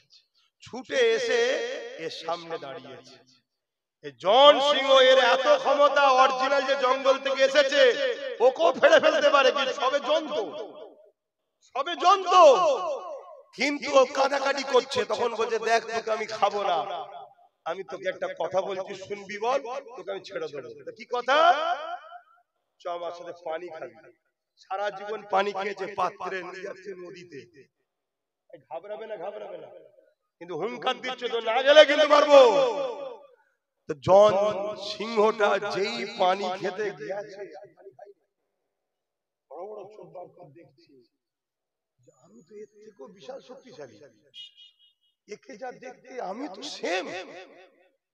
তখন পানি না খেয়ে মাথা চাড়া দিয়ে উঠে আকাশ বুকো হয়ে একটা গর্জন মেরেছে। দেখেছেন তো সিংহ ডাক? পুরো বন টং জঙ্গল সব কেঁপে গেছে। তখন এই জঙ্গলের যে সিংহটা এসেছে, এ তখন নিজেকে খুশি প্রকাশ করছে, যাক আমি ঘেনার হলাম যে তোর আসল পরিচয়টা কি জানাতে পারলাম, মাফ করবেন। এখানে জঙ্গলের সিংহটা আমি, আর আপনারা ছাগলের পালে পড়ে গেছে। কথা কিছু বুঝছেন না, বোঝেন না? আমি আপনাদের অরিজিনাল যে সিংহ আপনারাও, এটা আপনাদেরকে জানাবার চেষ্টা করছি। যেদিন আপনারা জাগবেন আর একটা গর্জন মারবেন, এই ছাগলের পালটা যাবে, দিশেহারা হয়ে যাবে। কবে যে বুঝবেন আপনারা আল্লাহ ভালো জানেন, কবে যে আল্লাহ আপনাদের শক্তি দেবে। জাগেন, জাগেন। আপনারা সুলতানে হিন্দ গরিবে নওয়াজ মঈনুদ্দিন আজমিরের উত্তরসূরি। আপনারা কাদের পাচেটে দাঁড়ান, আপনারা কাদের দালালি করছেন, কাদের পিছনে চাটুকারিটা করছেন? আপনাদেরকে ঘুম পড়িয়ে রেখেছে নেশাতে, নারীতে, গানেতে, যাত্রাতে নেশায় রেখেছে। কেন? তারা জানে এ জাতি যদি জেগে যায়, আজকের ফেরাউনদের ঘর নীল নদের ডুবেই মরতে হবে, নাই নমরুদের মতো মশার মাধ্যমে মরতে হবে। এ জাতিকে জাগানো যাবে না। আর যখন জাগাতে এসছি, আমার আজকে কাটিং করা হচ্ছে, করে তোমাদের কাছে ছোড়া হচ্ছে, তুমি আমাকে খারাপ বল। আজকে যখন জাগাতে এসছি, আমার মুখকে কেটেছে, মাথার টুপি কপালে তিলক দিয়ে দিয়েছে। তাহলে বলো, নবী সুন্নতের সামনে তিলক দিচ্ছে, এগুলো কারা করছে? মুনাফিক মুসলমান। কারা করছে? এই আমাদের মধ্যে থাকা মুনাফিক, যারা ওদের কাছ থেকে ভাড়া নিয়ে কাজ করছে। আজকে যখন তোমাদেরকে জাগাতে এসেছি, তখন আমাদেরকে বলা হচ্ছে এগুলো হচ্ছে অমুকের বি টিম। বলছো না? বলে হ্যাঁ, কারণ তোমরা যদি জেগে যাও, তোমরা যদি উঠে দাঁড়াও, আচ্ছা আচ্ছা ফেরাউনের ঘুম হারাম হয়ে যাবে। আচ্ছা আচ্ছা ফেরাউনের ঘুম হারাম হয়ে যাবে। কথা বুঝছো তো নাকি? না মনের মধ্যে সেই একটাই কথা, কি করে পারবো, কি করি হবে? হ্যাঁ, এরা মনে হচ্ছে। তুমি যদি পারবে বলো, এটাই তো প্রথম চটকাই ভুল। তুমি পারবে বলছি না তো, তোমাকে সাকসেসফুলটা দেবে তো আল্লাহ। তোমাকে তো তাওয়াক্কাল তো আল্লাহ হতে হবে, যে আমি ডায়ে বায়ে সামনে পিছনে বুঝি না, এদিকে গেলে খুশি আল্লাহ, যাব, মরতে হয় মরবো, এই হচ্ছে কথা। এবারে তুমি বেরিয়ে যাও। তোমার যদি আল্লাহ শহীদ কপালে রাখে শহীদ হবে, গাজী কপালে থাকলে গাজী হবে। এই ইয়াকিন, এই বিশ্বাস রেখে তোমাকে ইয়াকিনের উপরে একটা ডিসাইড ফাইসালা করতে হবে। এই যে জমিনটা দেখছো, এখানে যদি আমি চাষ করি, কালকে ভালো ফসল হবে? জোরে বলে, কেন? এটা চাষযোগ্য জমি নয় তো, কিন্তু আমি সরে গেলে হবে? আমি যদি চাষ শুরু করে দিই, কালকে ফল হলো না, সামান্য হলো, তারপর আবার যদি চাষ করি, হয়তো ভালো হলো না, আর একটু বেশি হলো, আবার চাষ করি, হয়তো অনেক লস হলো, কিন্তু একটা দিন চেষ্টা যদি চালিয়ে যায়, এ জমিন চাষযোগ্য হবে না হবে না? তাহলে আজ কবে তুমি ভাবছো সিং হবে তারপরে গুতবো? তোমাকে তো নামতে হবে। তোমাকে তো সারা জীবন ভয় দেখিয়ে দেখিয়েই ঘরে ঢুকিয়ে দিল। কেউ বলেছিল গোশ খাওয়া বন্ধ হয়ে যাবে, কেউ বলছে তাড়িয়ে দেবে। এই তো চলছে শুধু, সারা জীবন তো এই শুনলাম। কথা বুঝে আসছে না? কিন্তু আমাকে নামতে হবে। তাতে 1 বছর না হয়, 2 বছর না হয়, 3 বছর না হয়, 10 বছর না হয়, 20 বছর না হয়, না হোক, কিন্তু জমিন চাষযোগ্য হবে। আমার বাচ্চা কোনো বুঝা ধান গোলাই তুলবে, ঠিক না বে ঠিক? এর জন্য প্রস্তুতের দরকার আছে না? এমনি আব্বাস সিদ্দিকী নামে রে, এমনি তার ভাইটাকে নামাইনি। এর জন্য অনেক গাল খেতে হচ্ছে। ঘরের লোক গাল দিচ্ছে, বাইরের লোক গাল দিচ্ছে, সবাই মিলে গাল দিচ্ছে, তারপরেও কিন্তু নিজের জায়গা থেকে সরে গেছি। দেখেছে কেন? আমার ভরসা আল্লাহর উপরে, আমার ভরসা রাসূলুল্লাহর উপরে, আমার বিশ্বাস, আমার নিয়ত। এখানকার খবর কেউ না জানো, আল্লাহ ও রাসূল জানে যে আমি কাউকে লুটার জন্য করছি না। আমি গরিব আল্লাহর বান্দা বান্দীদের বাঁচাবার জন্য করছি। আমার কওম সহ অন্য ধর্মের গরিব মানুষকে বাঁচাবার জন্য চেষ্টা করছি, যেটা আমার নবীর সুন্নাত। জোরে বলুন সুবহানাল্লাহ। আমার নবী কি শুধু মুসলমানদের জন্য কথা বলেছেন? আরে আমার নবী যখন এসে কথা বলে জালিমদের বিরুদ্ধে, তখন তো মুসলমান ছিল কোথায়? এই নারীদেরকে জ্যান্ত পুঁতে দিস না, নবী যাদেরকে বলেছিল তারা কি মুসলমান ছিল নাকি? না মুসলমানের নারীদের জন্য বলেছিল? ভালো তাহলে বোঝেন। বাপেরা, নওজওয়ানেরা, তরুণেরা, আল্লাহ আমাদেরকে কেন বানালেন, কি জন্য বানালেন, কি জন্য পাঠালেন, এটা ভুলে গেলে চলবে না। আল্লাহ আমাদেরকে কোরআনে ঘোষণা দিয়ে দিয়েছে, কুনতুম খায়রা উম্মাতিন উখরিজাত লিন-নাস তা'মুরুনা বিল মারুফ ওয়া তানহাউনা আনিল মুনকার। আল্লাহ আমাদেরকে দুটো কাজ দিয়েছে। এবার আব্বা জানেরা, এবার আম্মা জানেরা, এবার ভাইরা বোনেরা, এবার নওজওয়ান তরুণেরা, যুবকেরা, আল্লাহ পাক ছাড় দিয়েছে, ছেড়ে দেয়নি, হিসাব কিন্তু নেবে। আল্লাহ পাক দুটো কাজ দিয়েছে, এবারে পর্দা খুলে দাও। এবারে পর্দা খুলে দাও। কাজ হয়ে গেছে, দেখেন না, কাজ হয়ে গেছে, এবার পর্দা খুলে দাও। হ্যাঁ, তাহলে এবারে গরম হচ্ছে। তখন হালকা ছিল তো, মুজাহিদের সংখ্যা তখন কম ছিল, ওই জন্য ঠান্ডা হওয়া ছিল। এখন মুজাহিদ বেড়ে গেছে, যুবকদের সংখ্যা বেড়েছে, তাই গরম তাপ বেড়েছে। যারা বলো সুবহানাল্লাহ, নারে দিবে, নারে দিবে, হাত তুলে বলো লাব্বাইক। আপনারা বলেন ইয়া রাসূলুল্লাহ লাব্বাইক, হাত তুলুন সবাই, লাব্বাইক, লাব্বাইক, লাব্বাইক, লাব্বাইক, সাইয়্যিদি ওয়া মুরশিদি, ইয়া নবী, ইয়া নবী, সাইয়্যিদি ওয়া মুরশিদি, সাইয়্যিদি ওয়া মুরশিদি, সাইয়্যিদি ওয়া মুরশিদি, নারে তাকবীর, দুরূদ শরীফ, আল্লাহুম্মা সাল্লি আলা।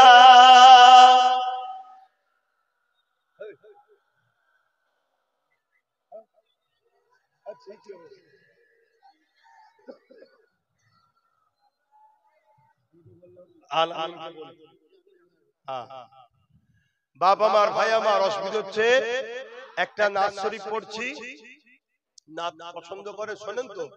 তবে এখন নাতের নামে যে ফাংশন হচ্ছে, নবীর মেম্বার গুলো, এগুলো চলবে না। নাতের নামে নবীর মেম্বারে ফাংশন হচ্ছে, ছেলে মেয়ে এক জায়গায় হয়ে যাচ্ছে, নাতের নামে ইয়ারকি ফসকুমু হচ্ছে। এ যুবক শুনছো, গান শুনলে কাবিরা গুনাহ হয়, বেঈমান হয় না। নবীর নাতের নামে ইয়ারকি ফসকুমু করলে কাফের হয়। কোন মায়ের বেটা থাকলে আমার ফতোয়া কেটে দিতে পারে। শুনছেন, গান শুনলে কাবিরা গুনাহ হয়, কি হয় জোরে বলে? তওবা করে কাদাকাটি করলে আল্লাহ বলেছে আমি মাফও করে দিতে পারি। জোরে বলুন সুবহানাল্লাহ। যদি মাফ নাও করে, যে শাস্তি, সে শাস্তি দিয়ে ঈমান থাকার জন্য জান্নাত যাবে একদিন না একদিন।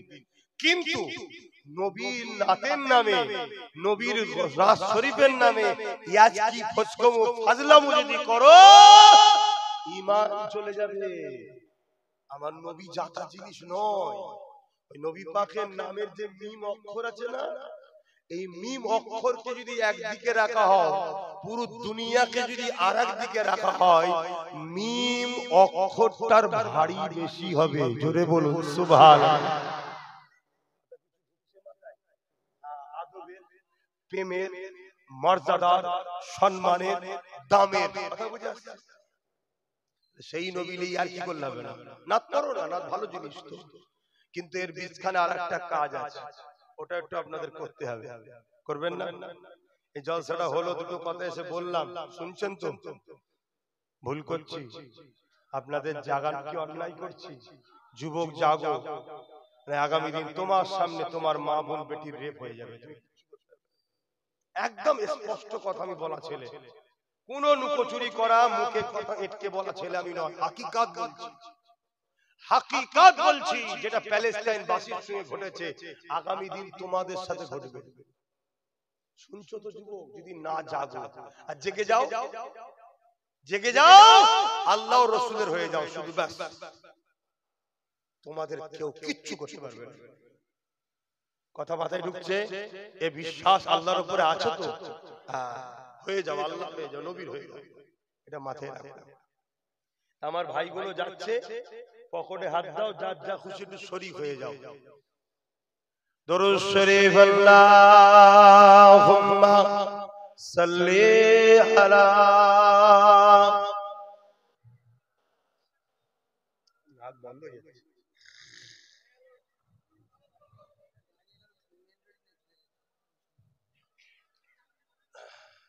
আচ্ছা আল্লাহ সুস্থ আল্লাহ জলসার জন্য দিয়েছি। বেশি কথা নাই, আগে চলে যাও। বেশি কথা নয়, আমি নাকটা পড়বো তো, সামনের দিকে থাকলে কি করে হবে? তাড়াতাড়ি যাও। বসো। राते भी मदीने की बातें भी मदीने की, रातें भी मदीने की बातें भी मदीने की, जीने में जीना है क्या बात है जीने की, अरसा हुआ तैबा की जिस गलियों से गुजरे,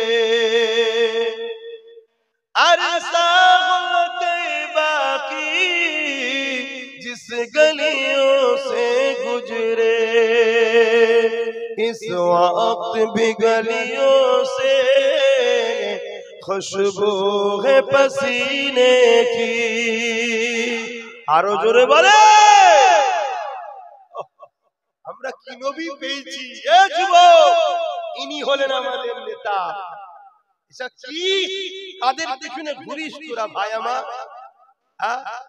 ইনি হলেন আমাদের নেতা। 1450 বছর আগে যে রাস্তা, যে গলি, যেখানে যেখানে মক্কা মদিনা তায়েফের ঘুরেছে, আজও সে জায়গায় তুমি চলে যাও, আমার রাসূলুল্লাহর শরীরের পাসিনা ঘামের খুশবু এখনো পাওয়া যায়। জোরে বলুন সুবহানাল্লাহ, আরো জোরে বলুন সুবহানাল্লাহ। আল্লাহ আল্লাহ ইয়া রাসূলুল্লাহ, ইনাকে লিডার বলে না, নেতা আমাদের একটা কে? আব্বাস সিদ্দিকী? না না, কে আব্বাস সিদ্দিকী? আব্বাস সিদ্দিকী যদি তোমাকে মুহাম্মদ রাসূলের দিকে জোড়ে, তাহলে আব্বাস সিদ্দিকী জিন্দাবাদ। আর নচেত ভালো বংশের ছেলে হিসাবে বিয়া বিবি করতে যাবেন না, দূরে সরে যাবেন। কিন্তু যে রাসূলের সঙ্গে জুড়বে না, সে যেই হোক, মুফতি হোক, মাওলানা হোক, মুহাদ্দিস হোক, ফকিহ হোক, যেই হোক, তার সাথে আমাদের কোনো সম্পর্ক হওয়া উচিত নয়। এটা হবে ঈমানদারদের মিশন একটাই। কেন আমরা নবীর সাথে জুড়ব? নবী আমাদেরকে আল্লাহর সাথে বান্দা আর দাসের যে সম্পর্ক, বান্দা আর আল্লাহর যে সম্পর্ক, সেই সম্পর্কে নবী জুড়বে। জোরে বলুন সুবহানাল্লাহ। रातें भी मदीने की बातें भी मदीने की, जीने में जीना है क्या बात है जीने की, अरसा हुआ तैबा की जिस गलियों से गुजरे, अरसा हुआ तैबा की जिस गलियों से गुजरे, इस वक्त भी गलियों से खुशबू है पसीने की, रातें भी मदीने की बातें भी मदीने की, जीने में जीना है क्या बात है जीने की, वो अपने निगाहों से मस्ताना बनाते हैं, अरो जोरे, वो अपने निगाहों से दीवाना बनाते हैं, जहमत भी नहीं देते मैं खार को पीने की,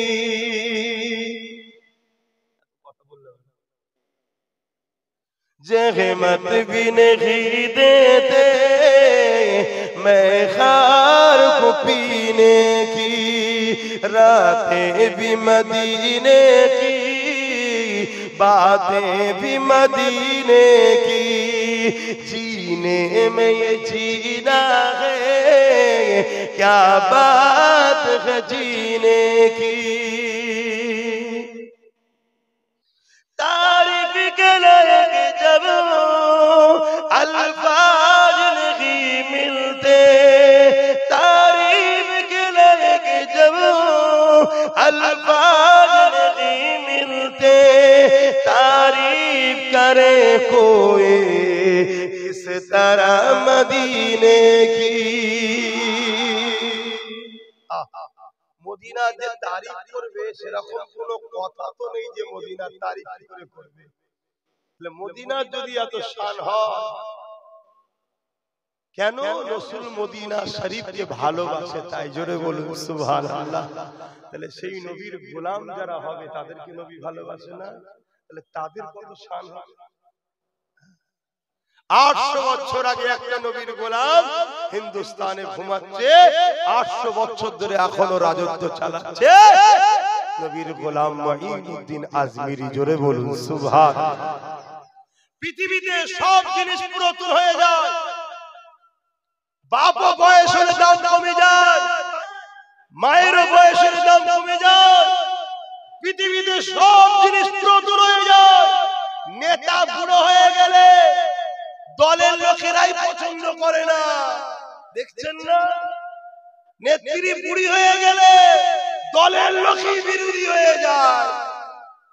খেলোয়াড় বুড়ো হয়ে গেলে ফ্যান ফলোয়ার পালিয়ে যায়। নায়ক নায়িকা বুড়ো বুড়ি হয়ে গেলে ফিল্ম আর চলতে চাই না। কিন্তু মনে রাখবে, একটা জায়গায় যত বয়স বাড়ে দাম বাড়ে, ওটা হলো আমেনার লালের গোলামি যত করে, গোলামদের বয়স বাড়লে দামও বাড়ে। জোরে বলুন সুবহানাল্লাহ, আরো জোরে বলুন সুবহানাল্লাহ। আল্লাহ রাসূলুল্লাহর গোলাম হন। কথা কম বলবো, সময় কম, কেন আরো আলোচনা আছে, কথা বুঝে আসছে, নামাজ আছে, একটু সালাম দেবো। বসে দেন না দাঁড়িয়ে? নবী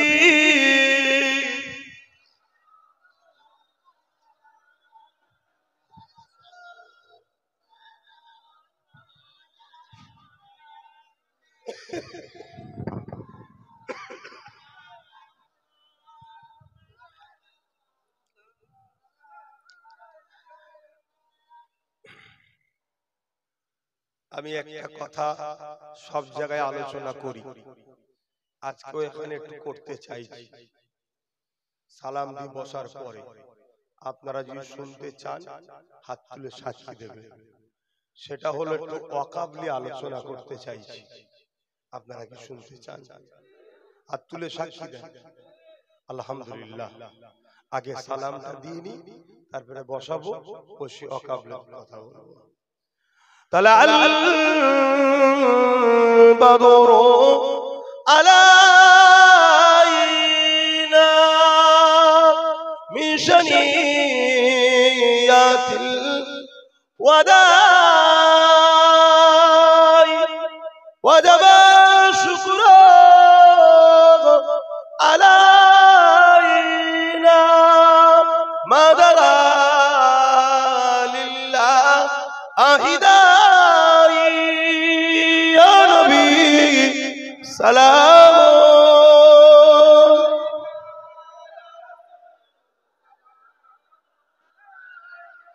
يا حبيب سلام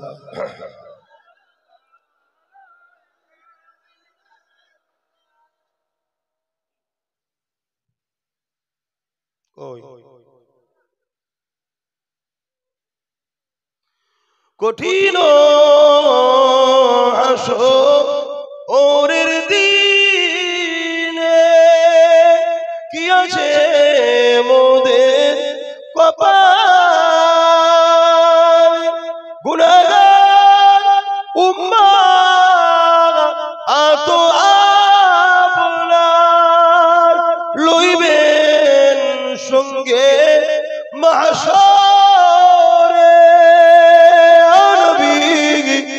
সালাম ইয়া রাসূল ইয়া হাবিব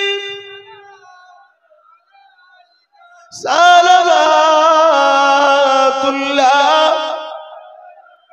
সকলে গায়ে গায়ে বসুন। বালাগাল উলাম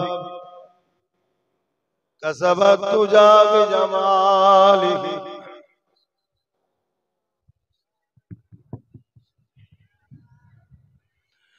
যাদের হৃদয়ে আছে আল্লাহর ভয়, তারা কবু নবী ভুলে যায় না।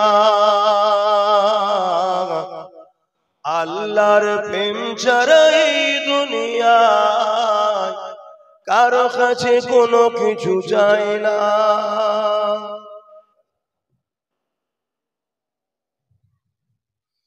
যাদের হৃদয়ে আছে আল্লাহর ভয়, তারা কবু নবী ভুলে যায় না। আল্লাহর প্রেম ছাড়া এই দুনিয়ায় কারো কাছে কোনো কিছু চাই না। রাতের আঁধারে যারা সিজদাতে রয়, দু চোখের স্রোতে নদী যেন বয়। রাতের আঁধারে যারা সিজদাতে রয়, দু চোখের স্রোতে নদী যেন বয়।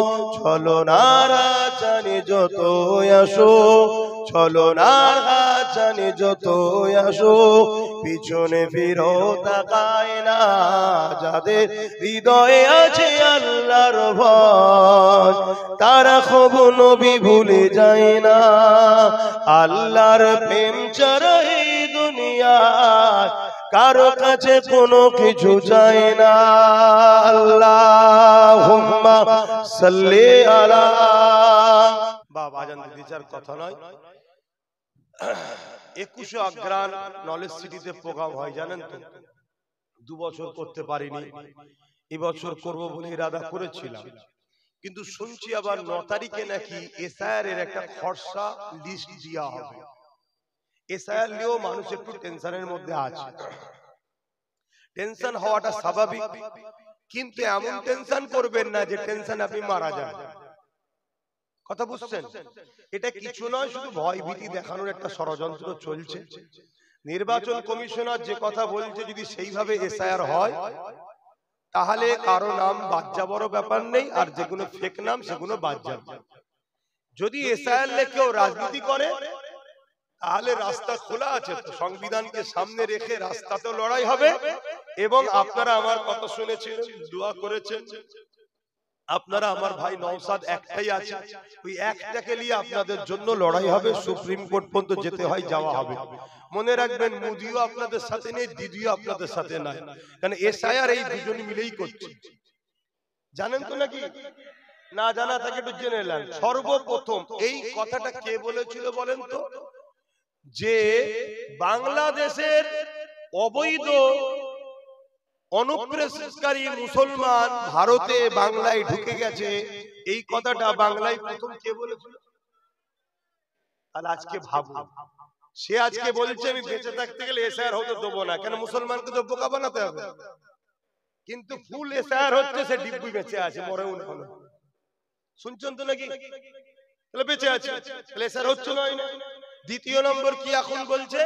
যতক্ষণ না সবার ফর্ম ফিল আপ হচ্ছে আমি ফিল আপ করবো না। তার মানে সবার কি করাবে? অতএব ও এসআইআর করাচ্ছে, এও এসআইআর করাচ্ছে। ও নির্বাচন কমিশনারকে দিয়ে করাচ্ছে, আর এ রাজ্যের অফিসার 90,000 দিয়েছে এবং 221 কোটি টাকা কম বেশি এসআইআর করা যাতে দ্রুত হয় তার জন্য খরচ করছে। দুজন মিলে এসআইআর করছে। শুনছেন তো? কিন্তু আপনাদের করবেন কি? এখন আপনাদের পাওয়ার নেই। যদি পাওয়ার থাকতো, কেরলের মতো আরো বিভিন্ন রাজ্যে যেমন কেস করে স্থগিত করে দিয়েছে, বন্ধ করে দিয়েছে, সেটা করা যেত। কিন্তু ক্ষমতা তো আপনাদের হাতে নেই।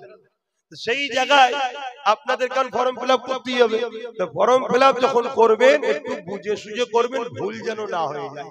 দুটো ফর্ম জেরক্স করবেন, জেরক্স করে তার উপরে প্রথম করবেন, যদি ভুল হয় কাটাকাটি করে ঠিক হয়ে যাওয়ার পর 10 জনকে দেখিয়ে তারপরে অরিজিনালটাতে ফিলআপ করবেন।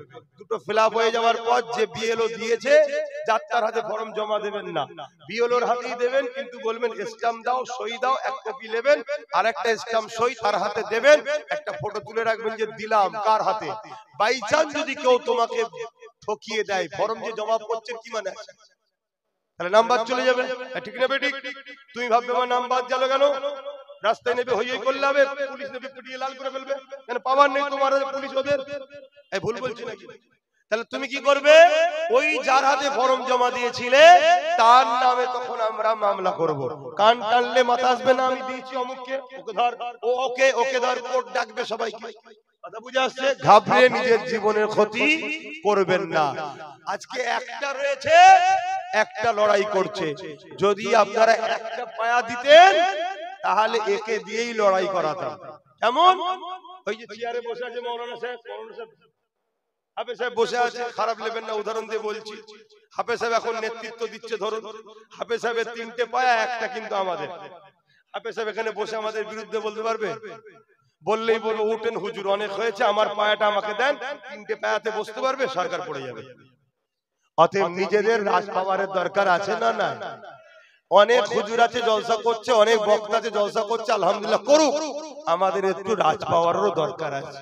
আমি আব্বাস সিদ্দিকী জলসা মাহফিল করছি, আমার ভাইটাকে দিয়েছি ওই দিকে, তুই ওই দিকে থাক, ওই দিক থেকে কামিয়াবি আল্লাহ করুক। এই দিক থেকে তোমাদের কিছু সমস্যা হলে হুজুর আমি তো আপনার সেই ভালোবাসার ভাই, ভালোবাসার চাচা, আমি ওকে বলে করিয়ে দেবো। এর জন্য পাওয়ারের দরকার আছে না? নাই। এটা বুঝেন, সব দিবার দরকার নেই তো। কথা বুঝে আসছে না? কিন্তু সব দিনের শেষে কি বলবে, যে সবই বুঝছি, ডাকাত ঢুকে পড়বে। কি বলবে? ডাকাত ঢুকে পড়বে।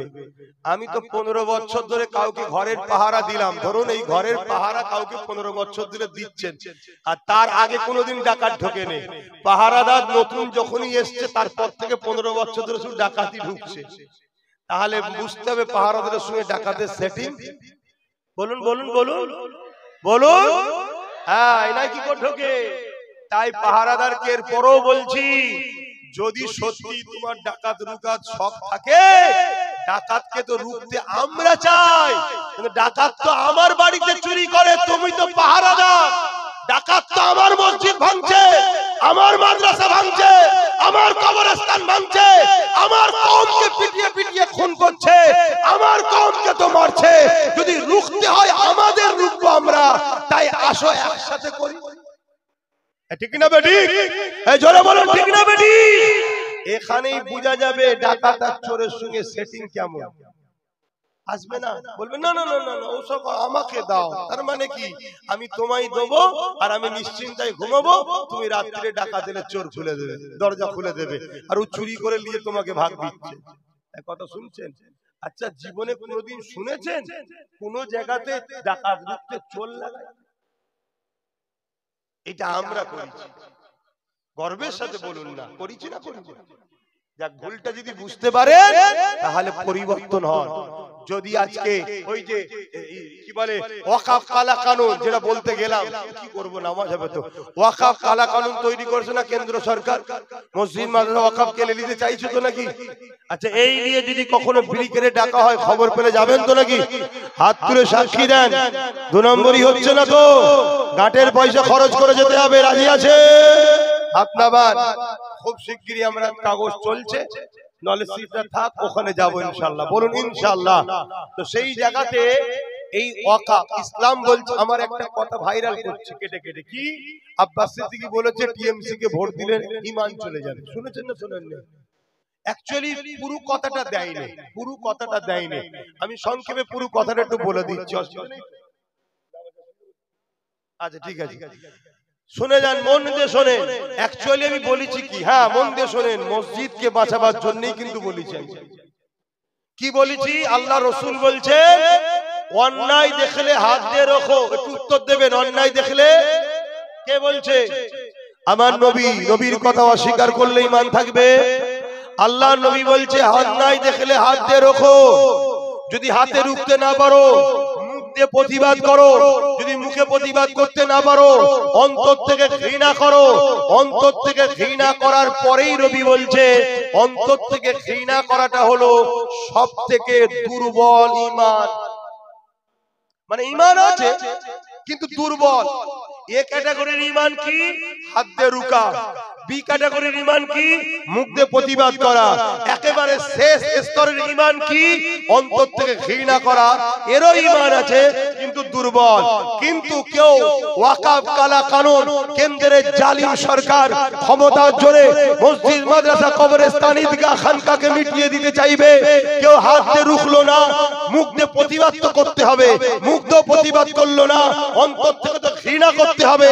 তা না করে আজকে যদি মুখে দাড়ি রেখে মাথায় টুপি দিয়ে ধারী মুসলমান গেরুয়া রং মেখে আজকে রাস্তাঘাটে দেখছেন না দেখেন না, এরা যারা বিজেপি কে ভোট দিচ্ছে এদের ঈমান থাকতে পারে না, পারে না, পারে না। এতে একমত করা হাত তুলে দেখান। একমত তো নাকি? এই তো রাসূলুল্লাহর কথা। কেন তুই ভোট দিচ্ছিস ওকে? তার মানে যাতে ও যেতে শক্তিশালী হয়, আরো মসজিদ মাদ্রাসা ভাঙে। যে মসজিদ মাদ্রাসা ভাঙে তার ঈমান থাকে। এই কথা বুঝছেন না? বুঝেন না? তাহলে এই কথাটা বলা কি আব্বাস সিদ্দিকীর অপরাধ? এই কথা বলার পরে আমি বলেছি, দেখো ভাই, প্রকাশ্য দুশ্মনকে তো চিনা যায়, বন্ধু সেজে দুশ্মন কিন্তু আরো খাতারনাক। বিজেপি হলো আমাদের প্রকাশ্য দুশ্মন, তাই তো নাকি? আর রাজ্য সরকার কি বলছে? এরপর আমি বলি যে রাজ্য সরকার কি বলছে, ওয়াকফ আন্দোলন এখানে করলে হবে না, দিল্লি গিয়ে করো। ওয়াকফলে গুলোগুলি করলে সব থেকে বড় দুশ্মন আমি হব। আরে বলছি আমি বিজেপির বিরুদ্ধে, তা আপনার বুকে হঠাৎ পেন উঠলো কেন? ও আপনার দাদা হয় তাই তাই আপনার গায়ে লেগেছে? তাহলে আপনি ঘুমটা দিয়ে দুশ্মন ও প্রকাশ্য আপনি বন্ধু সেজে, তাহলে আপনিও মসজিদ মাদ্রাসার বিরুদ্ধে। তাহলে বলুন, মসজিদ ভাঙবে কেন্দ্র সরকার আর আমরা রুখতে যাব, এ বলবে রুকা যাবে না। এরও বিরুদ্ধে হাত দিয়ে লড়াইয়ের দরকার আছে না? না, আওয়াজ দিয়ে বলবেন। মুখ দিয়ে প্রতিবাদের দরকার আছে না? নাই। যদি হাত দিয়ে মুখ দিয়ে প্রতিবাদ করতে না পারি, কমসে কম অন্তর থেকে ঘৃণা করে দূরে সরে যাওয়া দরকার আছে না? নাই। এরপরও তা না করে কোন মুসলমান যদি একে ভোট দিয়ে জিতিয়ে শক্তিশালী করে, তার মানে এই বাংলায় কেউ মসজিদের হয়ে কথা বলবে আর এ তাদেরকে জেলে ভরবে, এই মাদ্রাসায় ওয়াকফের হয়ে কথা বলবে এ তাদেরকে কেস দেবে, পুলিশ দিয়ে পিটবে। এই কাজ যে মুসলমান করবে ওই মুসলমানের ঈমান থাকতে পারে না, পারে না, পারে না। কারণ রাসূলুল্লাহর হাদিস, মিশকা শরীফের হাদিস, মন দিয়ে শুনে রাখো। দাও যুবক আমার, নামাজ পড়ো, ৭২ দল জাহান্নামে যাবে। নবী এমনি বলেন রোজা রেখো, ৭২ দল জাহান্নামে যাবে, এমনি বলেন। শরীয়তকে বুঝতে হবে।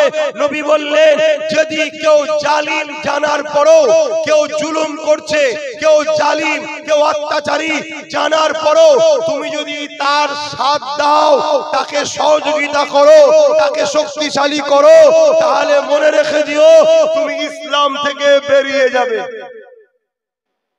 বলো, কেন্দ্র সরকার জালিমকে প্রকাশ্য জানি, তার যদি কেউ সাথ দেয় ইসলামে থাকবে? তাকে কেউ যদি ভোট দেয় ইসলামে থাকবে? তাহলে রাজ্য সরকার জুলুম করছে না করে না?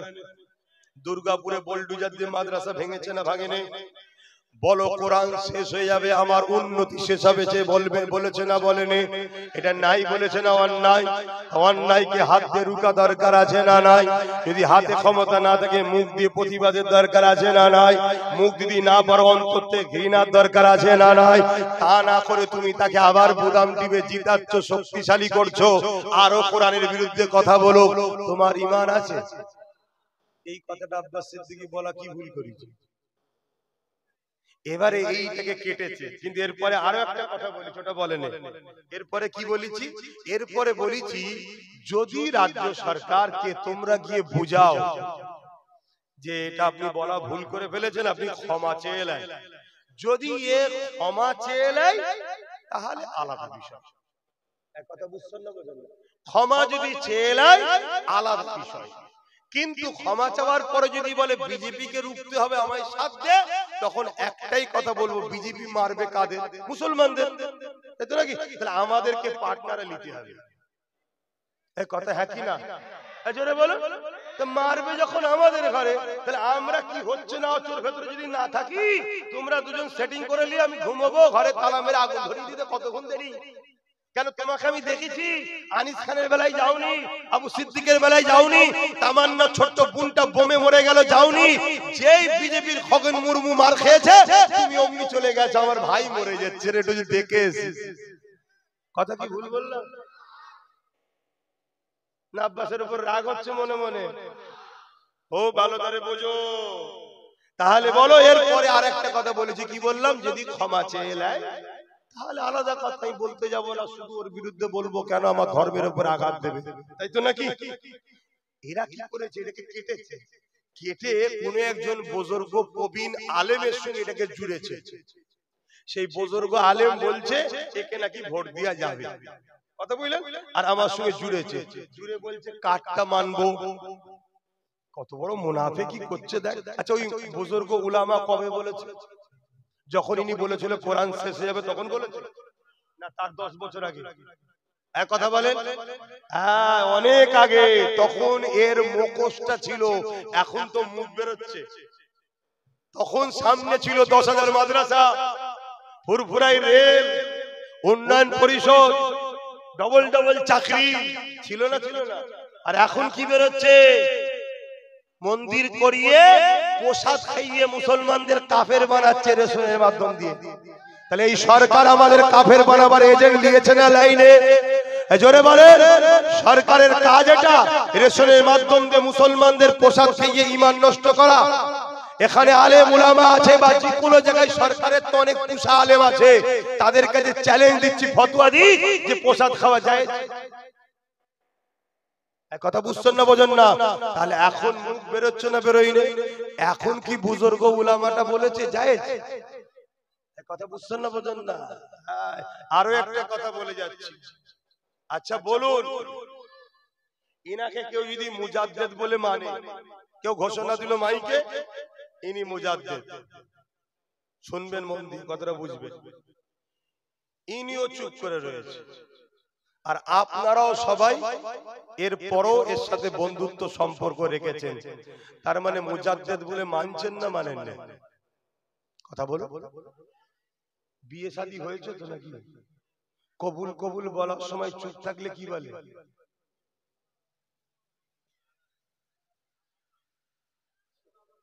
চুপ থাকা হায়ের লক্ষণ, কাঁদলে সমস্যা হয়ে যায় রে বুকা, ফতোয়া জানে না।